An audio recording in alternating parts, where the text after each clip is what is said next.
From politics to human rights now, some members of the clergy and human rights groups have labeled as fake rights the efforts of the LGBT community to have its doctrines recognized and accepted. In observing International Human Rights Day, the Jamaica Coalition for a Healthy Society laid out arguments on how they believe the LGBT community is threatening freedom of expression. TVJ's Kelisha Williams was at the press briefing. Popular United States comedian Kevin Hart recently withdrew from hosting the Oscars early next year because homophobic comments he made in 2009 and 2011 started making rounds on social media.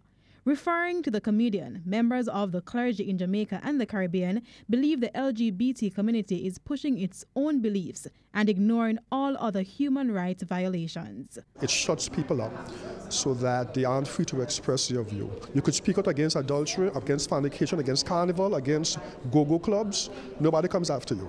But the moment you simply say homosexuality is wrong, you lose your job. In going further, President of the Anguilla Evangelical Association, Philip Gums, says there are people in the Caribbean who believe people should be allowed to love who they want.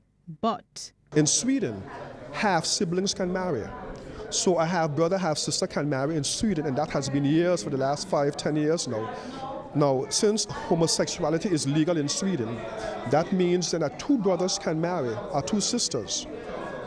And it just doesn't stop there. In England, there's a grandmother who's 72, and she is having a relationship with her grandson who's 27. And she says she's having the best sex of her life ever. Who can tell them it is wrong? If love wins, if love is equal, then love is the only thing that matters. Their arguments are that, for instance, the Bible says, come as you are. The Bible says, thou shalt not judge. The Bible says, love your brother as yourself. So they're saying even the church itself is contradicting itself. What do you say about that? I say that they don't know the Bible.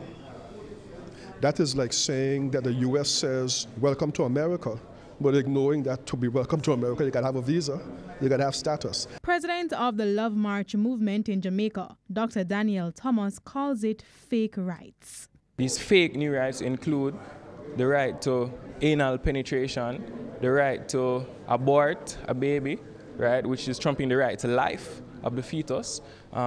There's also persons are claiming a right to change their gender, and that all their information in the government system should be reflective of their new desire to be a different gender. But isn't the church guilty of the same thing it claimed the LGBT community is doing? Singling out the LGBT doctrine and being silent on other issues such as domestic violence. Well, I don't think the church is silent in it. These things are illegal. They are already legal. So therefore, we have systems in place in the courts, in the law, to punish persons who break those laws. Activists and members of the clergy were speaking at a press briefing in St. Andrew today in observance of International Human Rights Day. Kelisha Williams, TVJ News.